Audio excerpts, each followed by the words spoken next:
Okay, this is a story time, and this one is you're gonna have to really understand this one the way I say it to really get what happened in this story when I tell you.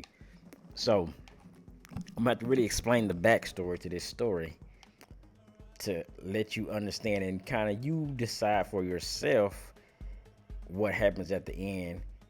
And was it my fault? Was it my boss's? Did he really do it? Why? And what reason? And you'll get it in a minute. So this is the I got set up by my boss story. So like I said, this was a few years back before the cop thing. So this was after the crazy cow story. This is the last, pretty much my last day at this place. So that was about a year, a few months later, because I did a year. So this was Christmas time coming up, right? Christmas was coming up. So I ended up working with this company, FedEx. So I got hired with this contractor, this guy named Grant. So guy named Grant hires me, and he's a cool dude. I got on to the job because the job I was working. I was just kind of, hold on, let me dance real quick. Yeah. Niggas don't dance in the club. If a nigga dances in a club like this nigga is 200% gay. Niggas don't dance like this, man. Let me get off this. Okay, let me stop dancing. But anyway, even like that, what the fuck? Get off me. Okay, stop. Nigga, stop. Stop dancing. But anyway. Okay, y'all. So, I'm working with this guy. He's great. I was working with this company. I was working with the inventory company. The company I was with for 10 years. But every November, December, we would not have any work, right? And I was really trying to leave this place because, I was traveling all the time. I was going all the time. And we was only making money to, like, survive on the road. And everybody was like, man, I can't wait to leave this job. And so I found FedEx. I started driving with the company I was with now, the inventory. So I got some experience driving, like 6 hours to Mississippi, all kinds of just driving. So I had experience driving. So I called this guy, and he talked to me, and he's like, yeah, I would like to hire you. We had a conversation. And he's like, yeah, let's come in there. I think I'll hire you. He called me the next day, and it went from there. So I met him, got my training going, driving, going through the code, all that crap, right? So I ended up sticking around. It was supposed to be temporary, right? It was supposed to be temporary, but I ended up sticking around because he's like, "You want to stick around?" And he gave me a permanent job. So I was only going to be help. It was only supposed to be temporary to help through the Christmas time, but I got through there and I helped, so I didn't have to go back to that other job. So then my year started and everything was good. First Christmas we got through it with a blast and everything, and bam, I was in. So years going to line.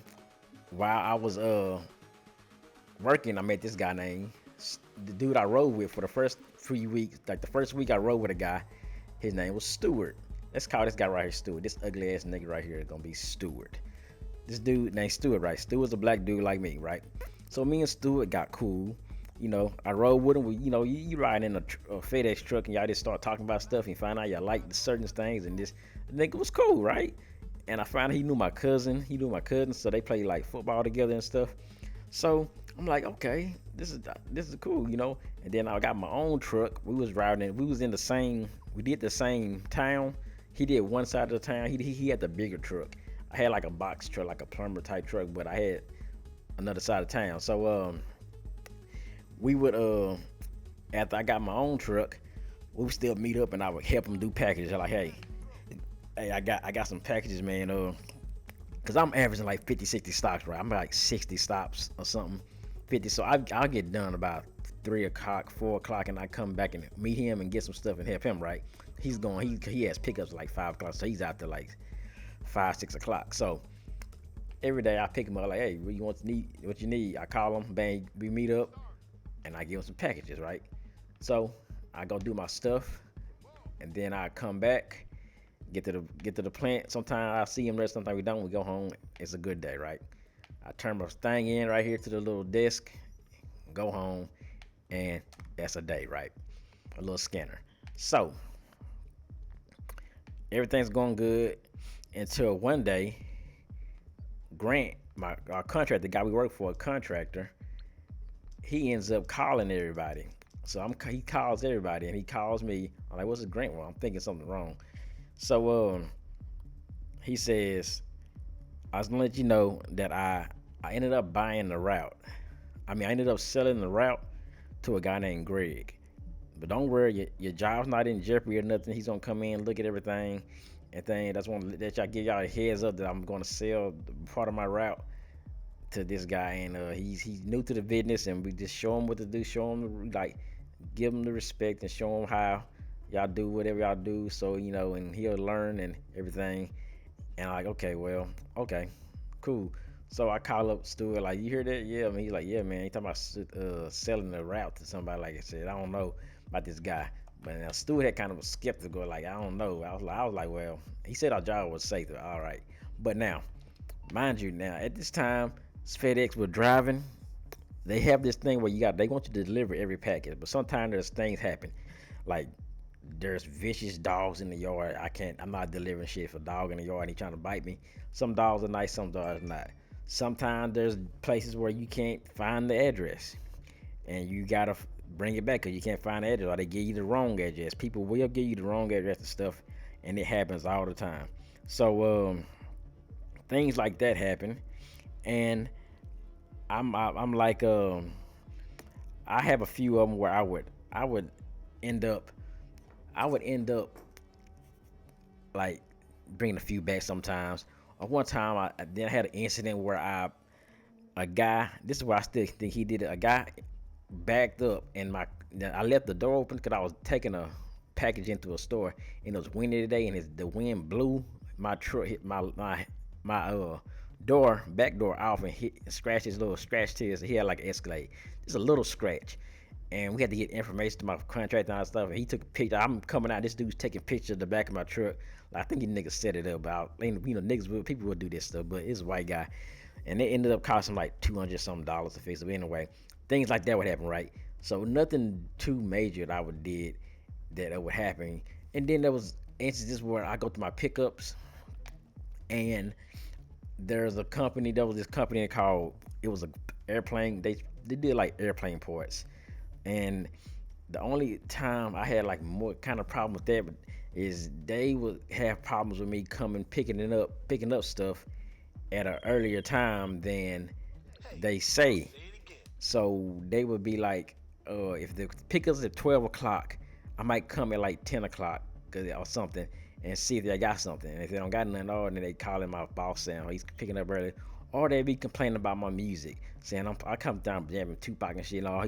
But these niggas are outside smoking cigarettes, cussing up a storm, but they're complaining about the music that's not even loud all the time. It's just, I got it. They can hear it kind of out of my window, but it's not loud, but it's loud enough. But I like to say, and there's a company that it's only white people that work in this company. I never saw one black person in this company, right?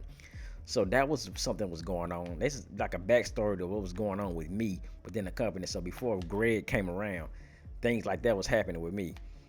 But I was still delivering, making good stops and everything. Cause one of the guys who started working, I forgot his name. I'm gonna call him let's call him Craig. I forgot his name. Craig started working on the ride, and he was like, "Yeah."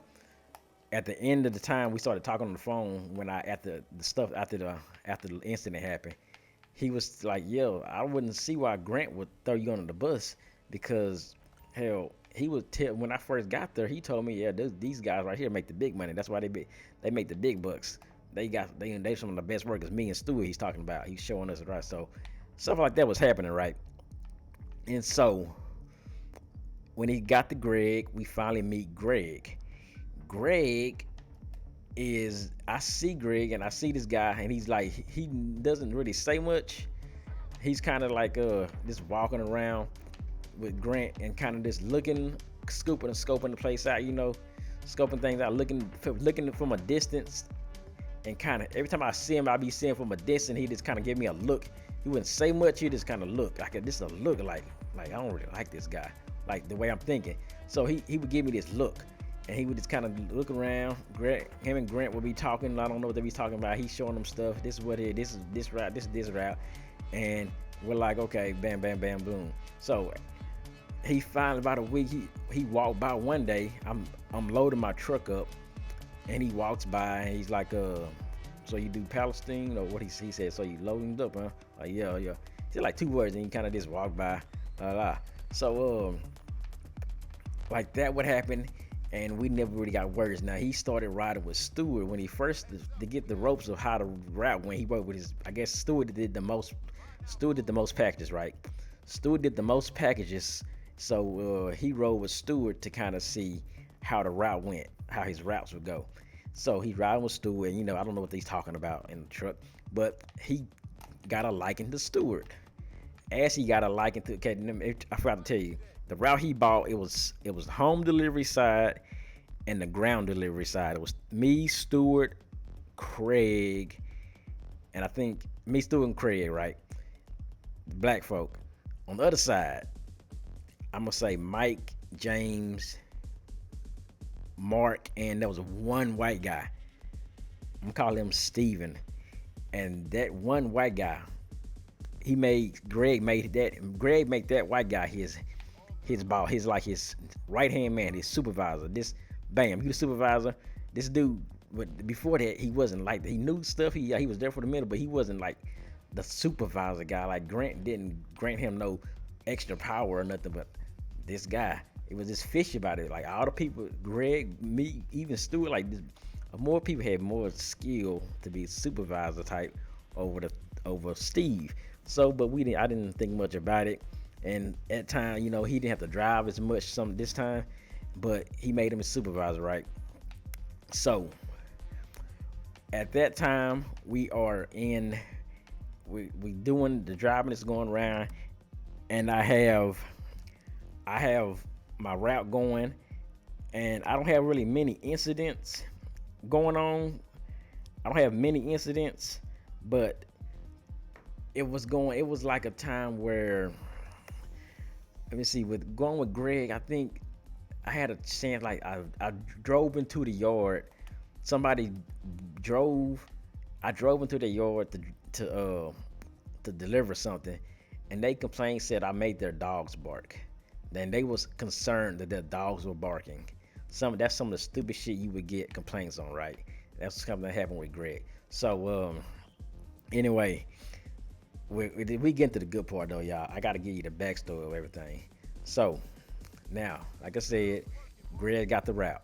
Grant sells the route to Greg. Greg takes over. He's looking around, seeing everybody, checking people out. Doesn't say much to me. Him and Stewart start riding together. And they ride together for about a week. He never rode with me, but he would try to send somebody, like if I need help or something, I can call him and say I need some help on the route. Or after he stopped riding with Stewart, we had communication here. Okay, simple things like what he had to do, or does this package that you need to deliver, you need to go back. Like I had to go back and deliver a signed Dak Prescott jersey. I was done. I had to go back like almost an hour back to Palestine to deliver this package. It was a signed Dak. It was like 7 o'clock at night, and I just got done.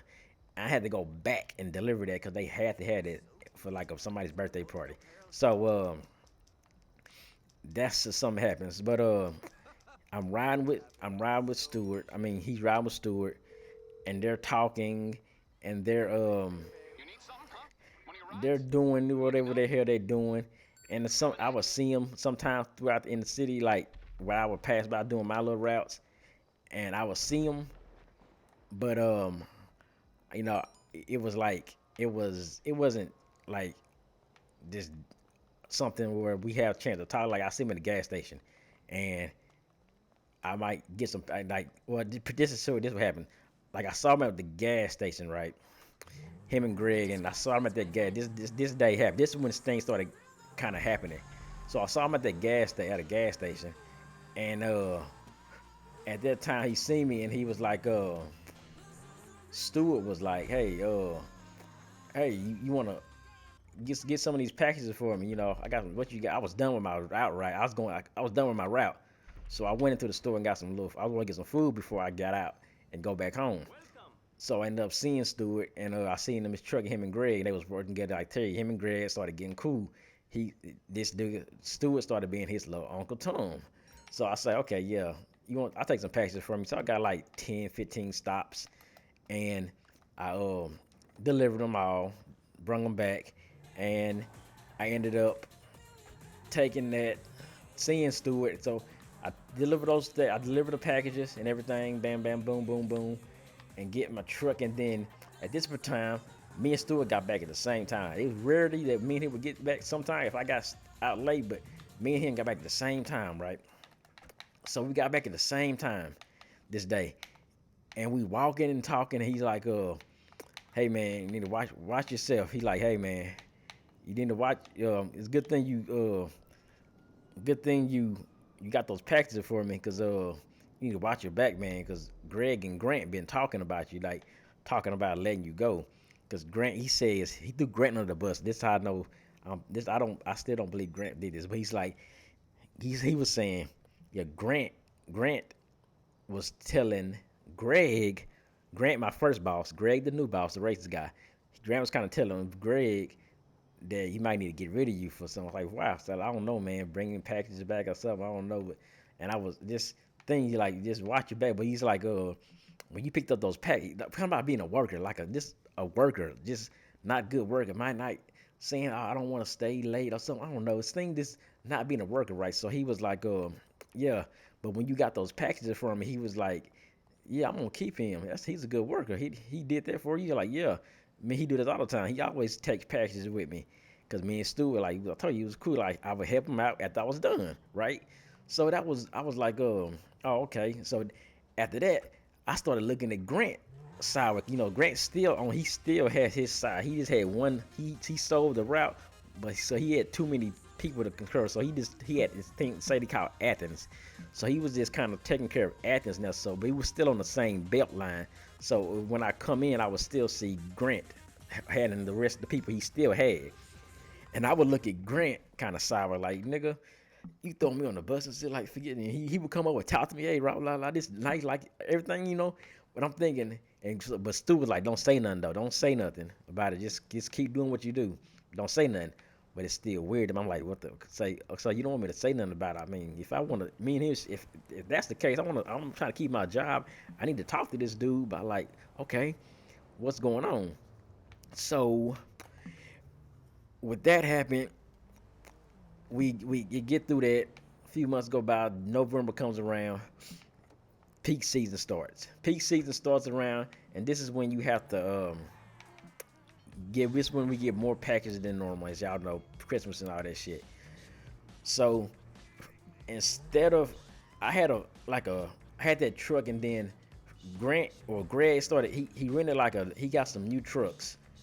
But he had too many. He needed to get. He started panicking about, like, I don't think I'm having enough to get all the stuff, because some my route and Stewart's route had a lot of stuff during peak season. So he's like, I don't know, I'm thinking about to rent you a U-Haul. So I'm gonna rent this U-Haul to put your stuff in. Now you this U-Haul. If y'all seen a U-Haul, U-Hauls are terrible cars, terrible for delivering. Let me remind you that they are terrible for delivering, because in a U-Haul, in my truck, in my van, I had shelves where I could see where my packages were. I could go to the right side. All my 200 street packages went there. All my 100s went there, right? So I seen all my packages. But in this U-Haul, they just dumped the shit in the back of the truck. I got to look for hours just looking for stuff. So that at that time, I would be bringing stuff back because I couldn't find it, because the loaders were loaded and I couldn't find the shit. So I'm bringing stuff back. Like, I'm telling you, I was like, hey, this U-Haul is not, it's messing me up. And the van that I did have, he gave to the home delivery guy on the other side. The home delivery guy, he started driving it, and he didn't really need it because he didn't have that many packages. But I'm like, I can still, like, I can fit these packages into my old truck. But he just kind of like, I need to make sure you can get all this stuff in there. So, like, what? Okay, I'm driving to you now. Mindy, I'm driving a U-Haul now. No FedEx logos, no nothing. At the time, that was a time when I pulled up to a house one day, put the wrong house. This dude got out. He had a gun on the side of his pocket. He like, oh, I'm glad you had that FedEx uniform on, because I thought you was trying to rob me. Some guy trying to rob me. You see this? And he showed me the side of his gun. I'm like, yeah. I told my father, like, you got me this damn U-Haul, man. I'm out here in the country, and you out here making me like deliver this shit. You know, you want him to give me a sticker just to put a logo. I had to put my own. I found me a FedEx sticker I would put on, but I think I lost it. But anyway, um, peak season comes around, and we have to. Peak season comes around. I'm delivering my packages. I'm doing everything that I can do, and Christmas comes around. Now Christmas time came around, and it was we got through it. It was hectic. I got my stops, and I ended up having 12 stops this Christmas Eve. So I think it was all Christmas. So I knew Christmas Eve I'm gonna have a light day. I had like 12 stops on Christmas Eve, which was really, really, really light for me. I don't think I had that many last year Christmas Eve. I think I had like 20, but 12 I could be done like 1 o'clock. I'm like, yeah, I'm gonna be done like 12 o'clock. So I walk into the plant this particular day. Like I said, everything's going. Me and Stewart's still doing his thing. He's still like before this day, he would still be the guy. Hey, I might need some help. Help me. I got like 95 stops today. So make sure you call me when you leave. Usually every day I would do that. And so once I did that, this particular day came in, it just something wasn't right. So there was Stewart was there, and Stewart was with this white girl. This white girl came in, and he was gonna ride with her. The white girl was gonna ride with Stewart to I'm looking at her like we got drivers, so I know nobody got fired or nothing, nobody need help. But I'm like, hey, who is that? And he's like, I don't. This some girl. She supposed to be like floating or something. I don't know. Floating means like if a driver's not there, somebody can cover for him. But we had that too. We had that. So I'm like, well, wow, we got enough people. Like he's like, man, I don't know. Now Stewart, like to tell you, he was always kind of uppity and a good mood type dude. Me and him cool, but this day he just seemed like something. He knew something was up. He knew something. Now remember, I forgot to tell you this. Stewart knew the town we stayed in, the town we delivered in. Stewart knew people. He knew a police officer personally knew a police officer. He personally knew this police officer. So keep that in the back of mind in your head. He personally knew a police officer. So I'm asking him like, yeah, what's wrong with this? Yeah, he like, I don't know, man. Just I want to see what's happening. She's supposed to be riding with me and everything. Like she's doing, you're right. Like, nah, she's supposed to be like helping for floating. And I'm thinking in the back of my head, like, what if she's supposed to be replacing me or something? Like, it just because it was weird because just showing we knew we didn't need no help. We had drivers, nobody was missing nothing, and it was just like I just don't know. So that day I'm looking. It was still in kind of this eyeing her and seeing what's going on, and I end up loading my truck up. I tell them, I said we go back to the thing where we get our scanners, and pick my scanner and my pickup sheets and stuff. And I'm like, hey, damn. I show Stu like, damn, I only got like 12 stops today. And what you got like 90? He like 95. And usually when I seen he's seen that I got 12 stops. He like, yeah, oh, make sure you can get half of my stops today, and get me out here too. I'm like, okay, but this particular day, he was like, oh, for real? Oh, that's cool. And so we get up, we load up, and we always stop at this gas station. I always stop at this gas station. Like it's like a few miles across the street from where the plant is. So I would go get me a vitamin water, and he would be there too. And I seen him in there, and he still just kind of had that look like, "Be careful, man," or something he said, and just this he wasn't he just knew something was like he knew something was like something wrong with Stewart. And so I got in my truck, and I kind of just sat there for a minute, and I'm like, I'm like, man, something is up. Something just don't seem right. So I get my vitamin waters and I drive. I was like, I got my little stops, and I only got like 12 stops, so I know I'm gonna have to kind of stretch my time out. So I'm in it. I'm looking. I'm thinking. I'm just on this because my first stop takes about an hour to get to. Like the town we was in is like an hour away, so 45 minutes the most. I got to drive, so I'm just driving and thinking, listening to music, just wondering, what's going on. So I end up driving, doing my stops. I get like 6 done, and it came to a point where I couldn't get my last one, the next one done, because I got most of the stops, but I had to do pickups, and like I said, you had to pick these pickups at a certain time, so I couldn't get them at a certain time, so I had like 2 hours. It was like 10 o'clock, and I already got through a lot of my stuff, so it was like 10 o'clock, and like, damn, my next pickup was at 12 o'clock. That's when I had to pick up, so I'm like, damn, let me go get something to eat or something and kind of chill for a minute. So I go to McDonald's. So I drive over here to McDonald's, and I think there's a burger place right now somewhere. Fuck it, I don't know. We're gonna make McDonald's something, but I drove over here to McDonald's. This clothing store gonna be McDonald's, right, y'all? So I drive to McDonald's. I'm like, okay, I'm just on the. It's broad daylight. It's 12 o'clock. So I drive. I sit here for a minute, kind of listen to some music, podcast, and I sit there, and I go in. I remember we as a driver, I'm just used to it. I get out of my car and just take the package, car running, keys in the car and everything, and because we in and out. So I come in here. I come in the Whataburger. I mean McDonald's, and I order my food. I guess what I want to get. I get my food, and I go back, and I'm gonna sit in our truck, and I'm gonna eat. So I get in my truck, and I'm gonna eat. I get here, I'm gonna eat my food, and I'm just sitting there thinking, still kind of la listen to music and stuff, and I'm just cool. Then I say it's getting about 10:30, 11 o'clock, almost 11:15.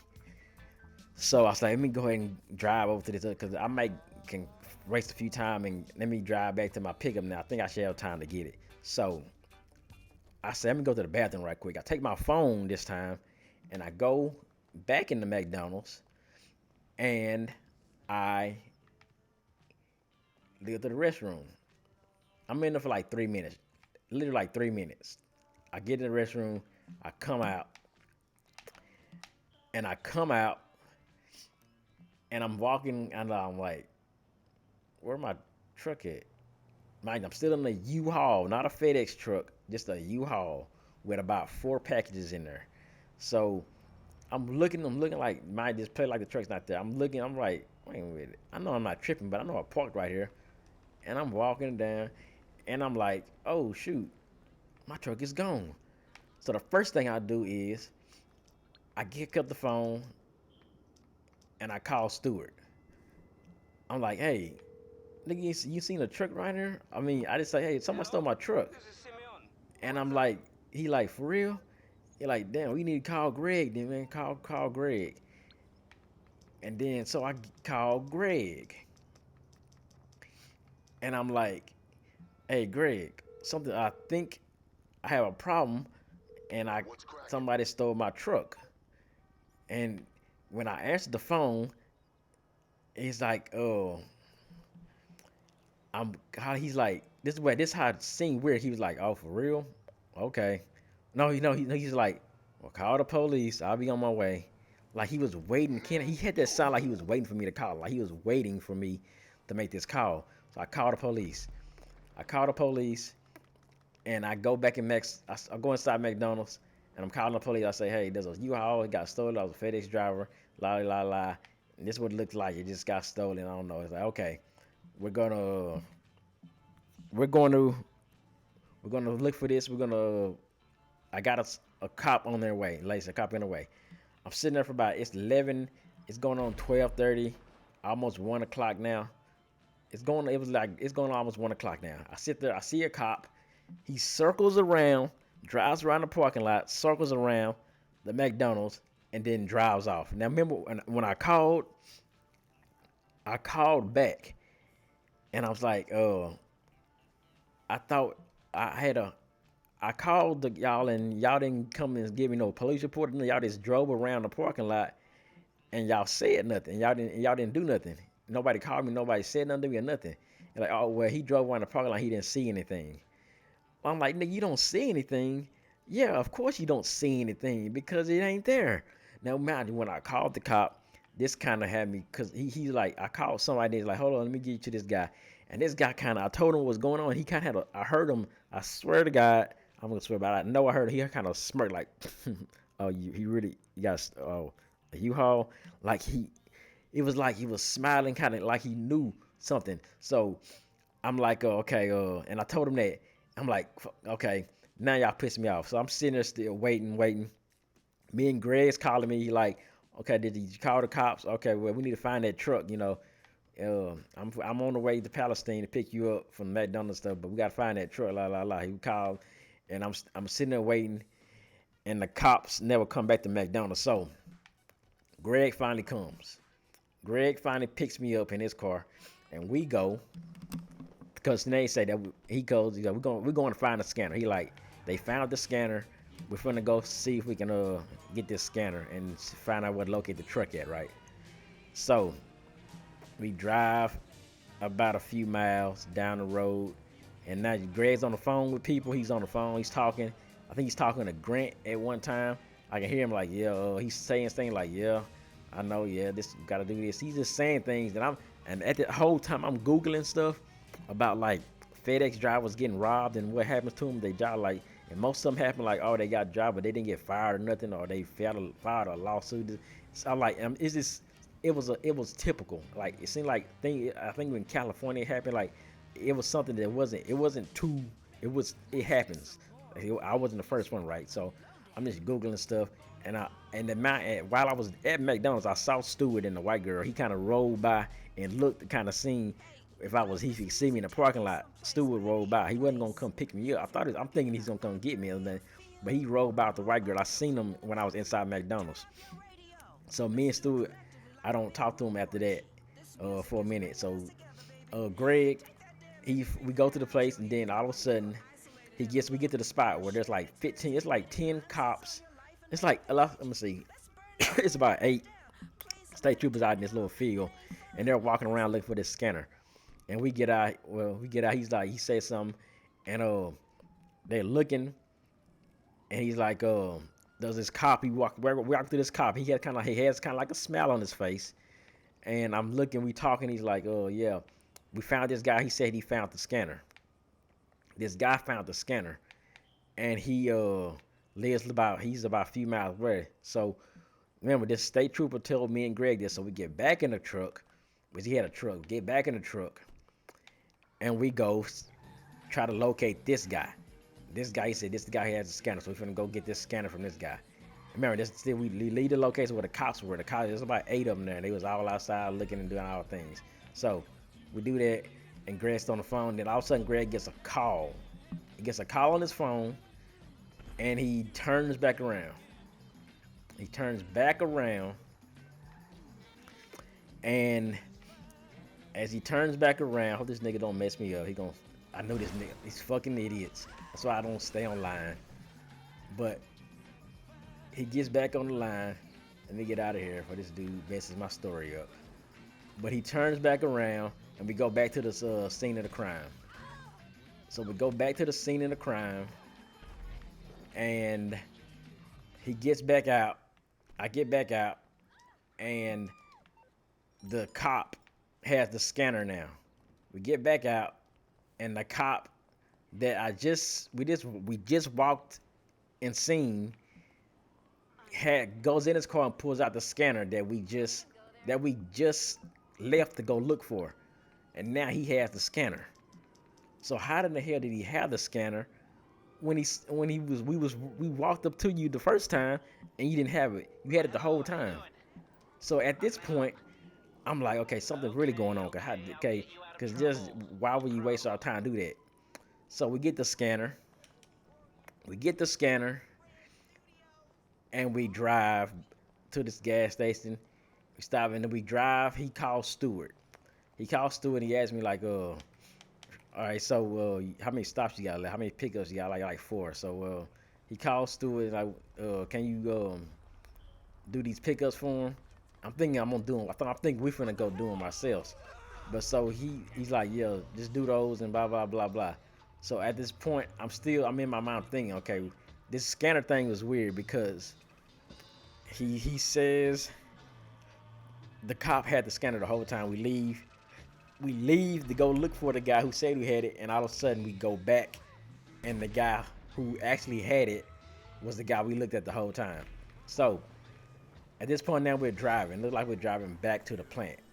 We're driving back towards the plant to go home. So I'm like, okay, maybe my day is over today. And, this is just a crazy day. So me and him are driving, and he's on the phone still.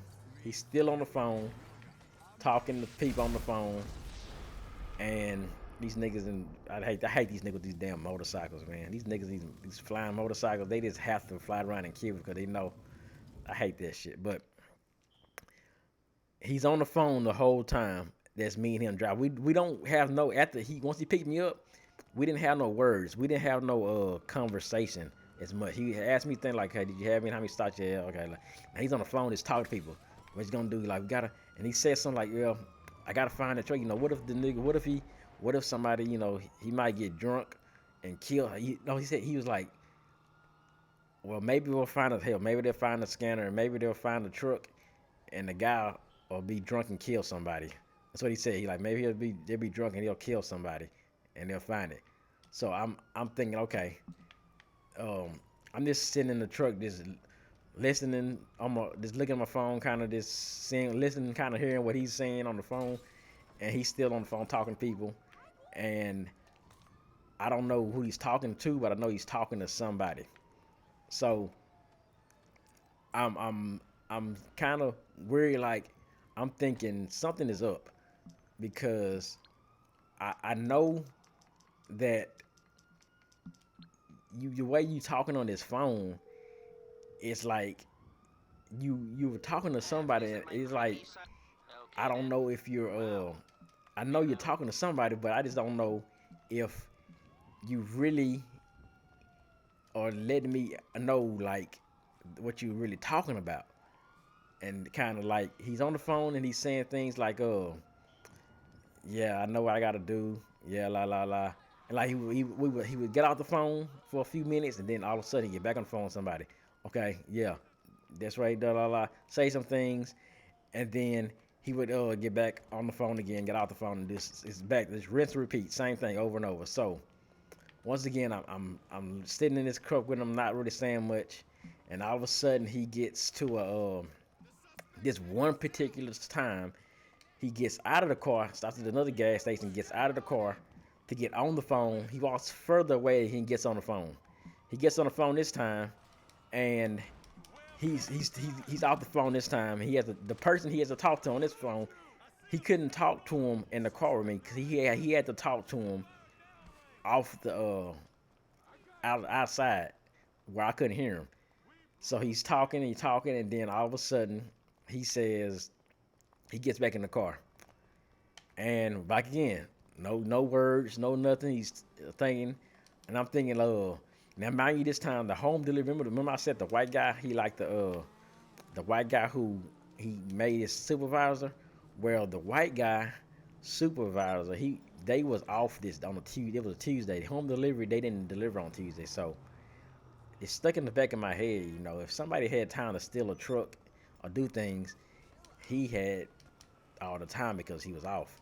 So anyway, I'm driving. We get almost to the plant, and he finally looks at me and tells me, turns and tells me, and this before I'm thinking this, he's about 5 minutes before we get to the plant. I text Stewart, and I'm thinking, after I see him get on the phone, I see all this shit happen.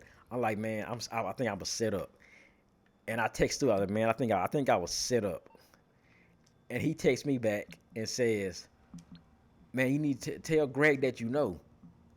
And I'm like, and it kind of weird. Tell him that I know. And I'm looking at Greg like, okay, this nigga might have set me up. But now, 5 minutes later, I get we get almost 5 minutes to the plant. He's like, so you know you don't work for FedEx no anymore.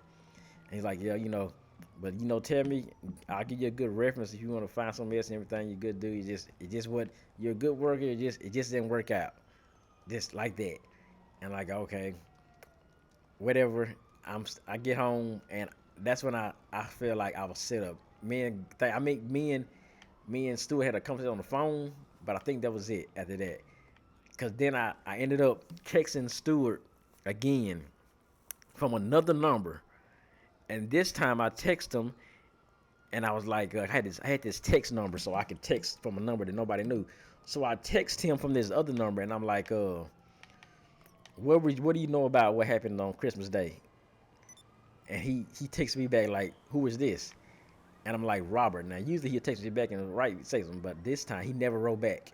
The nigga never wrote back. That was the last time I talked to Stewart. The last time. So now they fired to get my truck stuff and everything. Greg was calling me, harassing me about bringing the uniforms back and stuff. And I ended up calling the head of FedEx people or whatever, and they came and talked to me about investigating. But you know, of course, they was on their side, so they said, "Well, we didn't find nothing wrong, whatever."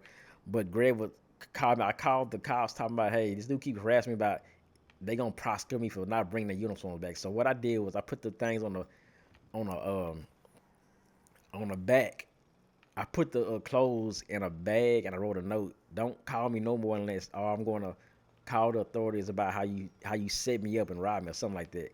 But now still like the truck. They haven't found the truck.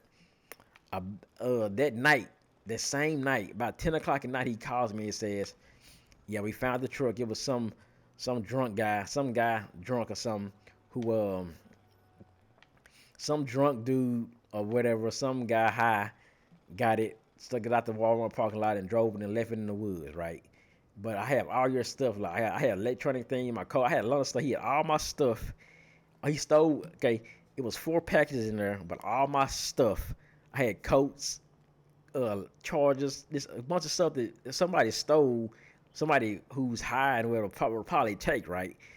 He has all my stuff in a bag and he sit it like me and him, but like I'm already pissed off here, so we don't see each other. He puts my stuff on the outside of the plant and puts it in a bag on the outside of the plant of the gate, so I can't come back in. And so that's kind of pretty. Like now my sister's like, they really put your shit in a bag like that, and this they found all your stuff, but they couldn't find the packages that they say the package was stolen. I'm like, yeah, that's how it was. But I ended up calling the cops to see what. Okay, why I want to see the video, and they're like, well, we can't show you the video. We don't have to show you the video. And I'm like, okay, they don't have to show me the video. And that's what I knew something was up. That's when I knew Stewart knew that cop. He knew the cop in Palestine. He knew him personally.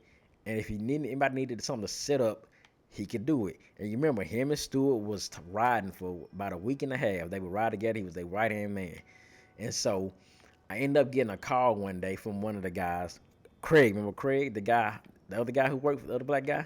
He was still working there. He was like, man, I know, he like, man, they did you wrong, man. And like, yeah, man, I know. And he's like, yeah, I've been talking, Stewart, he acting like, he kind of acting different now. And like, yeah, man, I think that nigga knew he was set me up. He like, yeah, man, I talked to him, and I think so too, because I asked him. He's like, he said, well, I came up to him one day, and I was like, he's like, dang, what happened to Robert? He's like, yeah, I think Robert was set up. Robert said he was set up. Do you think, he said, I asked Stewart, do you think he was set up? And Stewart, he said this out of his mouth. He said, Stewart said, do I think he was set up? I know he was set up. And Craig was like, what? And Stewart was getting ready to tell him something, to tell him the story. But the white girl, remember the white girl? The white girl walked over to him. I guess he's going to ask something. And he shut up. He said he shut up. And guess where the white girl started working? She started running my route. Oh, does it make sense? And then guess what? I was the first one that this happened to, so it started a chain of events. She quit him the next week. He couldn't keep people. Everybody started figuring out he was racist. Everybody started figuring out about this guy. Till this day, people say, yeah, I know about Greg. The dude was a racist white guy. This is a racist country white dude. And so when I knew that, I was like, you know what?